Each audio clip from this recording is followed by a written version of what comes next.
First ꯉꯁꯤꯗꯤ ꯑꯩꯈꯣꯏ ꯍꯟꯗꯛ ꯄꯦꯠꯁꯤ ꯃꯦꯛꯁ ꯑꯅꯧꯕ ꯑꯞꯗꯦꯠ ꯂꯥꯛꯆꯩꯗꯅ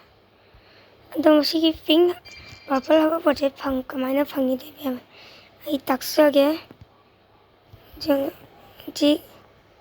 ꯁꯤ ꯀꯩꯅꯣꯁꯤꯗ ꯈꯛꯇꯪ ꯂꯩꯔꯦꯀꯣ ꯌꯥꯝ ꯀꯟꯅ ꯀꯥꯞꯇ꯭ꯔꯕꯅꯤ ꯁꯤꯒꯤ ꯄꯦꯠꯀꯩꯁꯦ ꯁꯤꯗꯒꯤ 10 ꯇ꯭ꯔꯥꯏꯟꯁ ꯍꯦꯟꯅ ꯇ꯭ꯔꯤꯂꯤꯌꯟ ꯌꯥꯝꯃꯤꯅꯦꯕ ꯁꯦꯝ ꯄꯦꯠꯇꯒꯤ ꯑꯗꯨꯅ ꯑꯩ ꯇꯥꯛꯂꯛꯑꯒꯦ ꯐꯥꯔꯁ नखोई के नोटे चलो नहीं बोई तो चलो नहीं बोई ओपन तो उधर से तुम ओपन तो चलो बोई तो चलेंगे जना का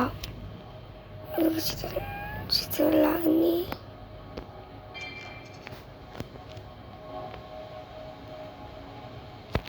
रूसी लानी का सीधा हार्ड को मोचे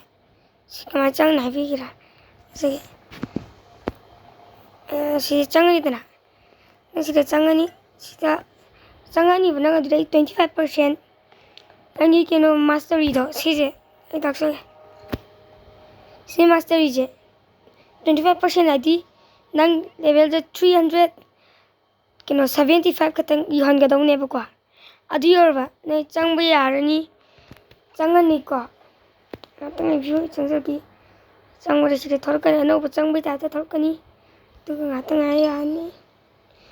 चिंजर का नाजरा के को मैं चंगे तो another me come मैम सीधे को द्रिगी नेक्स्ट स्टेप सीधे लानी को सीगे पर्पल के हाउस से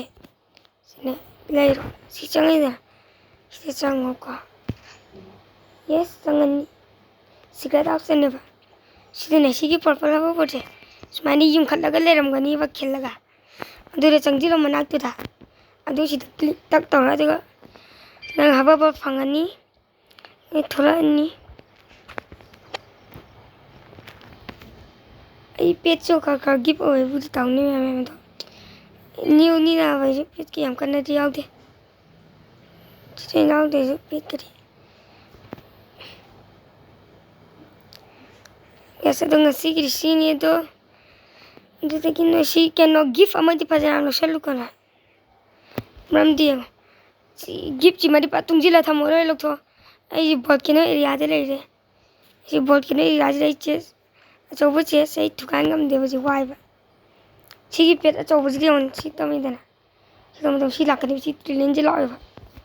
हम दिक्कत बड़ी मोइने थी ले गिफ्ट ची थी मनी तो कैसे ओपन तो कोई गिफ्ट फास्ट री के नो तो ले सी कलेक्ट तो सिलो तो मिलियन फंगानी इतनी ngasi kini मैम इस सॉल्यूशन जर तो हे अतोप केनो ट्रिकी काम ले जर का ना माजर के गुड बाय।